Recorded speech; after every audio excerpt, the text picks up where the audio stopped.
ये आकाशवाणी का गोरखपुर केंद्र है। प्रस्तुत है वनस्पति विज्ञानी प्रोफेसर जितेंद्र पांडे से डॉक्टर नीरजा माधव की बातचीत। विषय है प्रकृति के संरक्षण के लिए आवश्यक है आर्द्र भूमि। श्रोताओं, आज हमारे साथ हैं प्रसिद्ध वनस्पति विज्ञानी प्रोफेसर जितेंद्र पांडे जी। प्रोफेसर जितेंद्र पांडे जी से आज हम वेटलैंड या जिसे आर्द्र भूमि कहते हैं उसके बारे में कुछ जानकारी आपको दिलाएंगे, क्योंकि गोरखपुर को देखने से लगता है कि जैसे इसके आसपास की जो भूमि है वो थोड़ी आर्द्र भूमि जैसी लगती है। तो मेरे मन में एक स्वाभाविक जिज्ञासा उत्पन्न हुई कि क्यों न इस आर्द्र भूमि के बारे में जानकारी हमारे श्रोताओं को दी जाए। तो प्रोफेसर जितेंद्र पांडे जी, आपका बहुत बहुत स्वागत है हमारे श्रोताओं की ओर से। सबसे पहले तो हम आपसे ये जानना चाहेंगे कि ये वेटलैंड या जिसको आर्द्र भूमि कहते हैं, इसके कई नाम हैं, तो वास्तव में इसका अर्थ क्या है? नीरजा जी, बहुत बहुत धन्यवाद और आभार, आपने इस परिचर्चा के लिए मुझे आमंत्रित किया। आज का विषय एक तरह से सामाजिक तौर पर हो या पारिस्थितिकी तौर पर हो, दोनों दृष्टिकोण से महत्वपूर्ण है जी। वेटलैंड में कई तरह के नाम लिए जाते हैं, जैसे आर्द्र भूमि बहुत कॉमन नाम है। परिचर्चा में बहुत सारी जगहों पर दलदली भूमि भी इसका नाम लिया जाता है। अच्छा, दलदली भूमि। हालांकि बहुत उपयुक्त नाम तो नहीं है आर्द्र भूमि, ज्यादातर लोग उसका इस्तेमाल करते हैं नाम। और कहीं कहीं पर जलमय भूमि भी कहते हैं। जलमय जहाँ पर जल जो पर्याप्त मात्रा हो। हाँ। और कहीं कहीं पर इसको तर भूमि कहते हैं। सर भूमि। सर यानी तालाब। जी, तर का मतलब संतृप्त। क्या चीज? तर का मतलब संतृप्त। अच्छा, संतृप्त। हाँ, एक तरह से यूँ आप समझ लें कि हम अगर इंग्लिश में कहें तो सैचुरेटेड शब्द का इस्तेमाल करते हैं। अच्छा, जी जी, हम सैचुरेटेड शब्द का इस्तेमाल करते हैं। हाँ। तो अगर आप वेटलैंड या आर्द्र भूमि को एक उसमें छोटे से 2 वर्ड में कहना चाहें तो ऐसी भूमि जो पानी से संतृप्त हो। जी। बहुत कॉमन मैन के लिए सबसे साधारण परिभाषा जो हमेशा संज्ञान में रखी जा सकती है। जी। तो ये जैसे आपने गोरखपुर की बात किया, तो हम लोग उस पर थोड़ा बाद में आएंगे। हाँ। तो सामान्यतः जो वेटलैंड है वो निचला क्षेत्र होता है। निचला यानी निचले का तात्पर्य क्या? निचले का तात्पर्य है, जैसे हम लोग एक तरह से इकोलॉजी में हाईलैंड और लो लैंड 2 तरह के शब्दों का इस्तेमाल करते हैं। हाँ। 2 तरह के शब्दों का इस्तेमाल हम लोग करते हैं, हाईलैंड और लो लैंड। जी। तो हाईलैंड का मतलब है कि जहाँ बरसात का पानी हो वहाँ रुके न। अच्छा। अब वो नीचे की तरफ बहता चला जाए। और लो लैंड का मतलब है कि वैसी जगह पर जहाँ पानी थोड़े समय तक रुका रहता है। जी। अब ये देखेंगे, सामयिक भी हो सकता है, जैसे कुछ महीनों तक रुका रहे। हाँ। और ये हमेशा रुका रहे, वर्षों तक रुका रहे, ऐसा हो सकता है। अच्छा। तो दोनों परिस्थितियों में हम उसको वेटलैंड या आर्द्र भूमि ही कहते हैं। अच्छा, मान लीजिए कुछ महीनों के लिए भी पानी रुका है किसी क्षेत्र में, तो भी वो वेटलैंड होगा। हाँ, तो वो अस्थाई और अस्थाई 2 श्रेणियों में आ जाता है। ओह, अच्छा जी। तो एक अस्थाई वेटलैंड हो जाती है और एक अस्थाई वेटलैंड हो जाती है। लेकिन सामान्य तौर पर अगर पानी रुका न भी हो तभी ये मान्यता है कि उसकी जो भूमि है वो पानी से संतृप्त होनी चाहिए। जी। तो सामान्य जो परिभाषा है वो यही है कि ऐसा क्षेत्र या ऐसा निचला क्षेत्र जहाँ भूमि पानी से संतृप्त हो, उसको हम जो है आर्द्र भूमि या वेटलैंड या जलमय या तर भूमि के नाम से जानते हैं। अच्छा, कई जगह पे वेटलैंड को रामसर कहते हैं। रामसर क्यों कहते होंगे? अब देखें मैडम, ऐसा है कि रामसर एक शहर है ईरान में।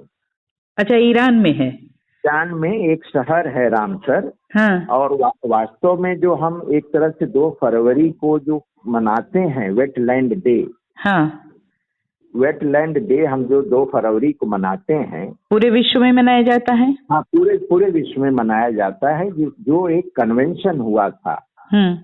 और उस कन्वेंशन, जो अंतर्राष्ट्रीय कन्वेंशन था, उसका जो प्राइमरी ऑब्जेक्टिव, मुख्य जो उद्देश्य था, वो था कंजर्वेशन और सस्टेनेबल यूज ऑफ वेटलैंड। इसका मतलब है कि हम आर्द्र भूमि का संरक्षण कैसे करें और उसका हम सस्टेनेबल यूज कैसे करें। क्योंकि आर्द्र भूमि की जो खूबसूरती है, अब जैसे मैं आपको एक चीज बताना चाहता हूँ कि जैसे अब सतही इसका संबंध हो सकता है दूसरे किसी आर्द्र भूमि से या दूसरे किसी क्षेत्र से, जैसे पानी ऊपर से बहता हुआ दूसरी जगह चला गया। जी जी। एक तो ये सतही वो संपर्क हो सकता है उसका, तो इसका फायदा मिलता है वहाँ के रहने वाले जंतुओं को, वनस्पतियों को और इंसान को भी। दूसरी तरीके से या तो वो मतलब जैसे भूजल से संबंधित हो, जो लंबे समय तक वहाँ पानी जो है संतृप्त रहता है, जी इकट्ठा रहता है, तो ऐसी परिस्थिति में पानी धीरे धीरे फिल्टर करके भूजल में मिलता है। अच्छा। तो शुद्ध भूजल को वो बढ़ाता है। तो तीसरी परिस्थिति में ये होता है कि वो पानी वाष्पित होकर पर्यावरण में जाता है। जी। तो पर्यावरण की नमी और बरसात के लिए जिम्मेदार है। हाँ।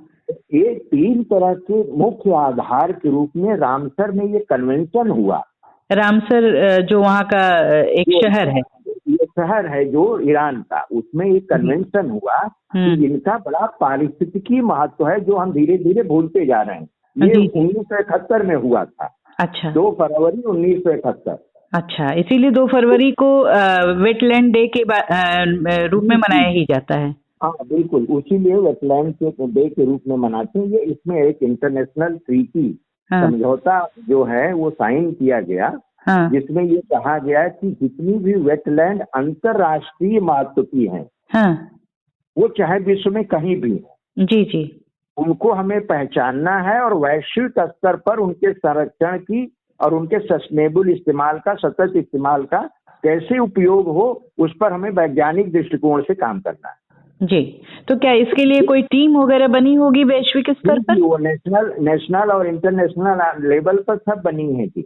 जो ये जैसे मान लीजिए कि हमारे यहाँ एक चिल्का लेक, अब जो जितने भी वेटलैंड इस तरह के श्रेणी में आए, उनको हम लोगों ने रामसर वेटलैंड या रामसर स्तर मान लिया। अच्छा, अपने भारत में भी जो वेटलैंड दिखाई दिए उनको रामसर मान लिया आप लोगों ने? जी, रामसर मान लिया। अच्छा। बिल्कुल रामसर मान लिया। और उसमें जैसे आपका चिल्का लेक है उड़ीसा में, जैसे केवला देव है आपका राजस्थान का बहुत मशहूर है, नेशनल पार्क भी है, बर्ड सेंचुरी भी है जी। और जम्मू कश्मीर की बुलर झील है, केरल में बेम्बाड झील है। इस तरह की जो ये जो एक तरह से जो आर्द्र भूमि हम कहें या ये जलाशय हैं, बहुत सारे। देखिए इस मायने में लेकर कहीं न कहीं हमें अप्रीहेंशन रहता है कि इसको हमने झील कहा तो इसको वेटलैंड कैसे कहें। लेकिन ये अप्रीहेंशन रामसर कन्वेंशन के बाद बहुत ज्यादा साफ हो गया। जी जी जी। ये अंतर्राष्ट्रीय महत्व के पारिस्थितिकीय तंत्र के अंश हैं।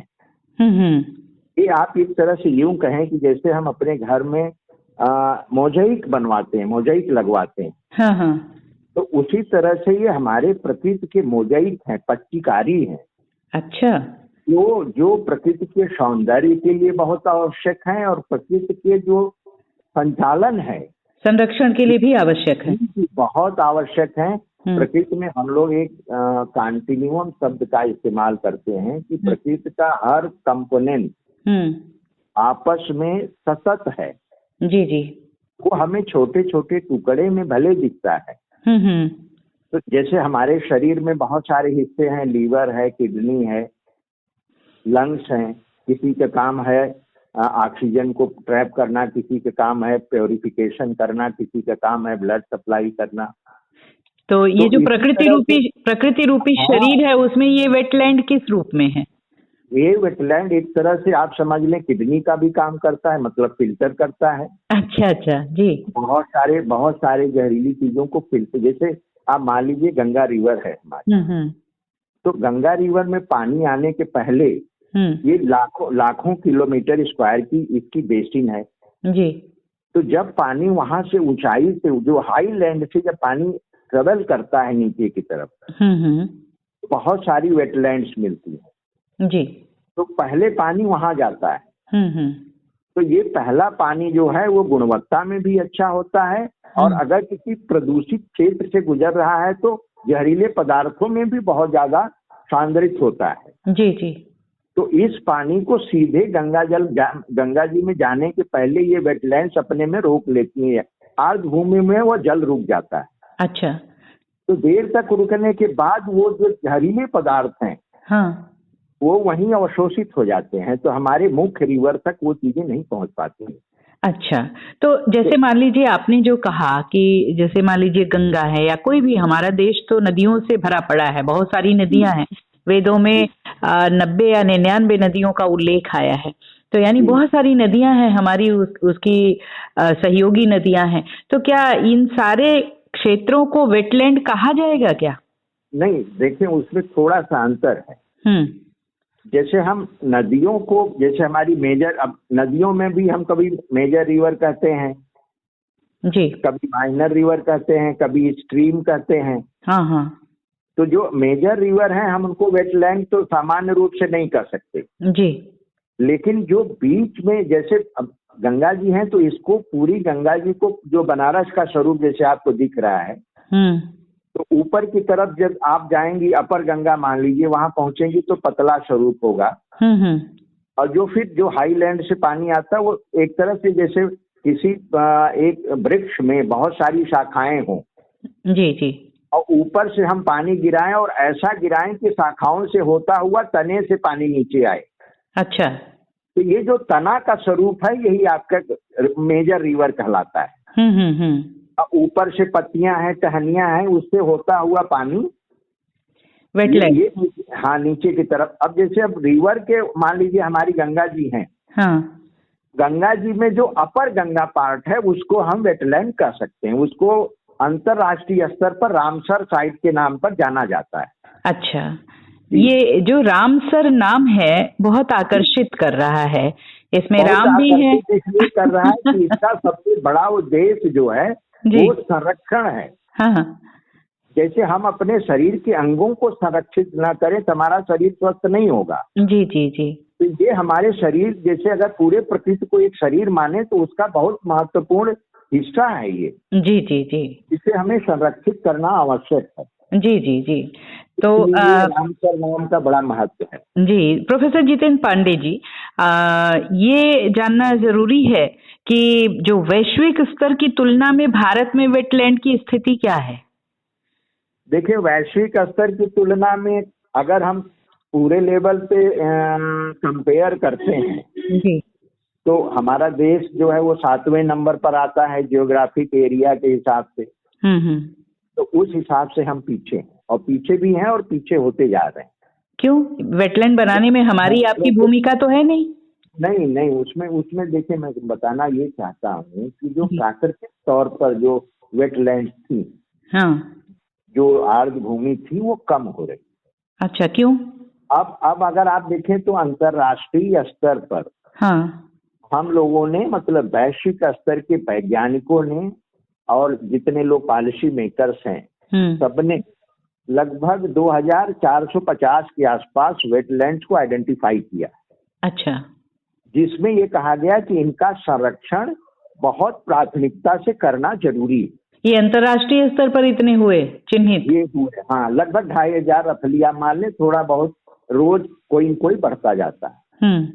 अब भारत में अगर आप देखेंगे तो 47 है, केवल 47 हैं, और उत्तर प्रदेश में 8 हैं।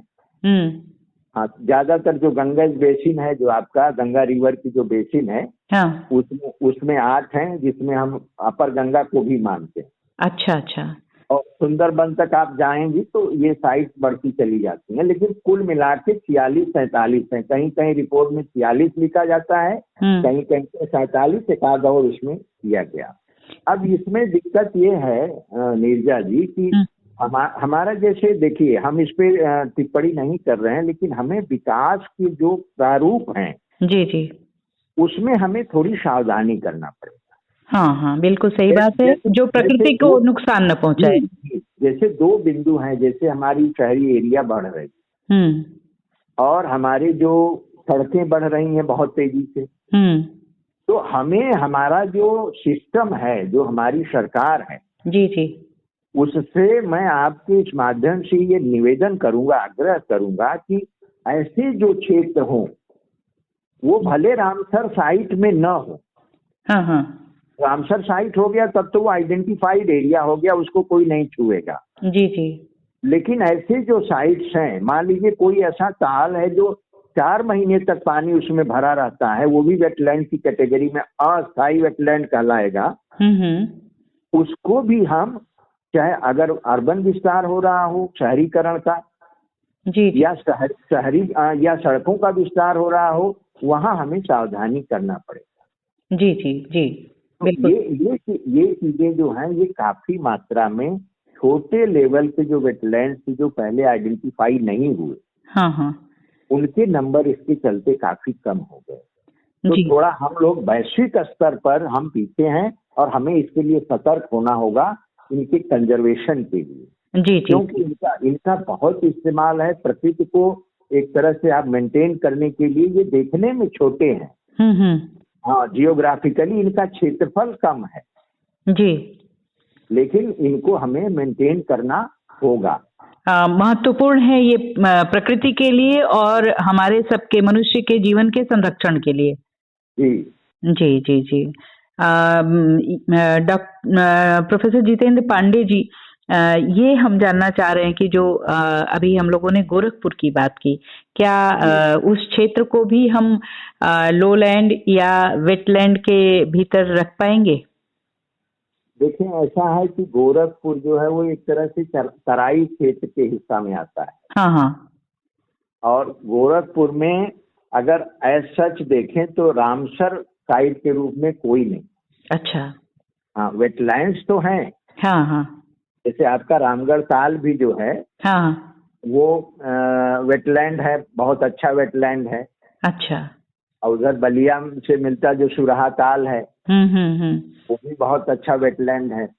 अब ये तराई क्षेत्र में आता है जी, तो तराई क्षेत्र में आने के चलते ये एक तरह से निचला क्षेत्र जो हम आपसे कह रहे हैं वो हो गया। हाँ हाँ हाँ, तो जब हम निचला क्षेत्र मानते हैं जी, तो उसकी सबसे बड़ी गुणवत्ता होती है कि वहाँ वनस्पतियां प्रचुर मात्रा में, क्योंकि बिना संतृप्त भूमि के या बिना जल के प्रचुर मात्रा के वनस्पतियां नहीं हो। तो ये जो आपका पूरा गोरखपुर बलिया वाला जो पूरा इधर का हिस्सा है जी, ये उसमें आता है। और उसके चलते हाँ, जैसे उधर आप आसाम की तरफ से आप बढ़ेंगी तो उधर भी तमाम बहुत सारे निचले क्षेत्र आते हैं। जी जी जी, लेकिन अब आपका आसाम में काजीरंगा है जैसे, लेकिन वो भी रामसर साइट नहीं है। हाँ हाँ, तो कहीं न कहीं या तो हमारी जो राष्ट्रीय कमेटियां हैं जी, उनके आइडेंटिफिकेशन में अभी हमें कुछ जोड़ना होगा, या हमारी गवर्नमेंट वो फीडबैक नहीं दे पाई होगी। जी जी जी, नहीं तो कुछ ऐसे हैं, जैसे हमारी तो ये मान्यता है कि जैसे रामगढ़ ताल भी एक रामसर साइट के रूप में होना चाहिए। जी जी, बिल्कुल सही कह रही हैं। ये क्यों होना चाहिए? क्योंकि उसके संरक्षण पर तुरंत हमारी भारत सरकार का दृष्टिकोण, वो प्राथमिकता तुरंत वहाँ हो जाए। हाँ हाँ हाँ, और उनके उपयोग की सबसे जो महत्वपूर्ण चीजें हैं वन्य जीव। जी, तो वन्य जीव जो है सामान्य तौर पर वन्य जीव जो है जहाँ मनुष्य ज्यादा बसा होता है वहां से दूर रहते हैं। हाँ, तो ऐसे क्षेत्र, अब निचला क्षेत्र की प्राथमिकता वन्य जीव को क्यों होती है? तराई क्षेत्र बहुत सारे वन्य जीवों से भरा पड़ा है। जी जी, क्योंकि वहाँ वनस्पतियां होंगी, और वनस्पतियां होंगी तो वनस्पतियों को खाने वाले होंगे। जी जी। तो वनस्पतियों को खाने वाले होंगे तो उनके खाने वाले जो हैं कार्निवोर्स, वो वन्यजीव वहाँ मिलेंगे। एक दूसरे से सब संबंधित है। जी जी, वहाँ पर वो एक तरह से श्रृंखला के रूप में रहते हैं। जी। तो निचला क्षेत्र जो है ऐसी जगह पर जो तराई जैसी क्षेत्र है, हाँ। जिसको हम लोग कभी कभी अंग्रेजी में वाइल्डरनेस कहते हैं। अच्छा। तो उनमें जैसे आपका मान लीजिए कि काजीरंगा है, अगर उसमें उतना निचला क्षेत्र न होता जी जी। तो वहाँ के वन्य जीव को वहाँ मेंटेन कर पाना मुश्किल होता है। जी। तो आपके तराई क्षेत्र में तमाम छोटे छोटे वेटलैंड्स हैं, लेकिन रामसर साइट के रूप में नहीं है। जी। तो गोरखपुर वाला जो पूरा बेल्ट है वो आर्द्र भूमि से भरा पड़ा है, लेकिन रामसर साइट के रूप में नहीं है, इसलिए उसके संरक्षण पर उतनी प्राथमिकता नहीं है। हाँ। जो कि मुझे लगता है होना चाहिए। बिल्कुल सही कह रहे हैं प्रोफेसर जितेंद्र पांडे जी। और चलते चलते वेटलैंड के महत्व के बारे में आप हमारे श्रोताओं से क्या कहना चाहेंगे? देखें, अगर इसको हम बहुत संक्षेप में बताएं, महत्व तो बहुत ज्यादा है। जी। संक्षेप में बताएं तो सबसे पहला महत्व आता है कि जो भूजल है, अगर हम वेटलैंड खत्म कर देते हैं तो भूजल खत्म हो जाएगा धीरे धीरे। क्योंकि भूजल के मात्रा को मेंटेन करने में वेटलैंड्स और बड़ी नदियां, यही दोनों काम करती हैं। जी। और बड़ी नदियों में भी पानी उन्हीं के थ्रू आता है। तो पहला तो ये हो गया, भूजल को वो मेंटेन करता है। जी जी। और दूसरा ये होता है कि अगर वेटलैंड नहीं है तो जो ऊपर के हिस्से से जो पानी आते हैं, जिनको हम हाईलैंड कहते हैं, वो एकाएक नदियों में आ जाएंगे और नदियों में फिर बाढ़ की स्थिति आ जाएगी। तो ये बाढ़ को कम करता है। और तीसरी एक बहुत महत्वपूर्ण चीज है, जैव विविधता को ये संरक्षित करता है। अच्छा, वेटलैंड। नीरजा जी, आप सुनी होंगी जैसे प्रवासी पक्षियां हैं। हाँ हाँ। मैं केवल एक उदाहरण आपको दूंगा। केवला देव जो नेशनल पार्क है और बर्ड सेंचुरी है भरतपुर की, राजस्थान में। हाँ। यहाँ साइबेरियन क्रेन नाम की बहुत सारी पक्षियां आती थी। जी जी। और वो धीरे धीरे कम होती गई। हाँ हाँ। अब उस वेटलैंड की सबसे खूबसूरत चीज क्या है, मुझे बहुत सौभाग्य से 2 बार विजिट करने का मौका मिला और मैंने उस पर काफी रिसर्च भी किया। हाँ। उसमें एक वनस्पति है जिसका नाम पैस्पेलम है। अच्छा। ये बहुत प्रिय है, ये वनस्पति जो है उनको बहुत प्रिय है। वही पैस्पेलम के आसपास के साइबेरियन क्रेन जो हैं आते हैं, वहां पर ज्यादातर बैठते हैं। अब ज्यादा डिटेल में जूलॉजिस्ट कोई बता सकता है कि उनका वहां अंडा देने का है या क्या करने का, ये इस पे तो मैं कमेंट नहीं करूंगा जी। लेकिन जो मेरा ऑब्जर्वेशन था कि ये पैस्पेलम जो ये वनस्पति है, ये धीरे धीरे वहां से कम होती गई। अच्छा। और 2005 में चूंकि मैं फिर इधर शिफ्ट हो गया, हाँ, तो इसलिए उस पर काम आगे नहीं बढ़ा पाया। लेकिन ये विश्व का बहुत माना जाना रामसर साइट कहलाता है। अच्छा। तो ये जो वेटलैंड्स हैं, जैव विविधता को बढ़ाने में और उनको संरक्षित करने में, जी जी, जैसे बहुत सारे वन्य जीव वहाँ पर आराम करते हैं। हाँ। बहुत सारे वन्य जीवों के नवजात वहाँ पलते हैं। हाँ। बहुत सारे वन्य जीव वहाँ पानी पीते हैं। जी जी।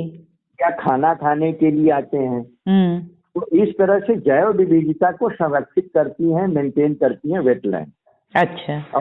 और एक महत्वपूर्ण चीज है कि जैसे प्रदूषण बहुत ज्यादा है तो उसको एब्जॉर्ब करके फिल्टर कर देते हैं। ये तो बहुत बड़ी बात है जी। और एक बड़ा महत्वपूर्ण चीज जो वैज्ञानिकों को केवल पता है, हाँ, वो है जो पोषक तत्व है उनका चक्रण। अच्छा। जैसे एक पोषक तत्व मैं आपको बताऊंगा, नाइट्रोजन जिसको हम कहते हैं, नत्रजन। नत्रजन जो है हमारे एटमॉस्फेयर में बहुत ज्यादा मिलता है, 78% से भी ज्यादा। अच्छा। लेकिन इसका कोई भी जीव उपयोग सीधे कर नहीं सकता। क्यों? तो नहीं कर सकता, ये अवेलेबल फॉर्म में होता ही नहीं। अच्छा। जी जी जी। चाहे प्लांट हो, चाहे हमारा मतलब जैव ये जूलॉजिकल सिस्टम हो, वो इसका उपयोग नहीं कर सकता। हाँ हाँ। इसको कुछ बैक्टीरिया ही फिक्स कर सकते हैं। अच्छा। तो अब बैक्टीरिया ने फिक्स किया, प्लांट ने इस्तेमाल किया, तो नाइट्रोजन का फिर पर्यावरण में जाना आवश्यक है। जी जी। नहीं तो वो चक्र पूरा नहीं हुआ। तो उस पर्यावरण में जाने के लिए बैक्टीरिया ही उसको लौटाता है वहाँ। जब वो बैक्टीरिया लौटाता है जो उस जगह पर ग्रो करे जहाँ ऑक्सीजन की मात्रा कम हो। जी जी। तो ये सारे वेटलैंड्स जो हैं, हाँ। ये एक तरह से वाटर लॉगिंग जगह प्रोवाइड करते हैं, कंडीशन प्रोवाइड करते हैं जहाँ ऑक्सीजन की मात्रा कम हो जाए। अच्छा। तो एक तरह से ये नाइट्रोजन के साइकिल को पूरा करने में बहुत बड़ा योगदान देते हैं। ये कितनी सूक्ष्म वैज्ञानिक दृष्टि है जो खोज पाती है इन बातों को। शायद एक स्थूल दृष्टि से हम लोग समझ नहीं सकते, लेकिन यदि केवल सामान्य व्यक्ति नहीं समझ पाता इस बात को, लेकिन ये बहुत आवश्यक, प्रकृति के एक तरह से संरक्षण के लिए बहुत आवश्यक चक्र है। जी जी जी। तो इसीलिए शायद हमारे यहाँ जो हर गांव में तालाब और कुएं खुदवाए जाते थे, शायद प्रकृति के संरक्षण में एक कदम वो भी था।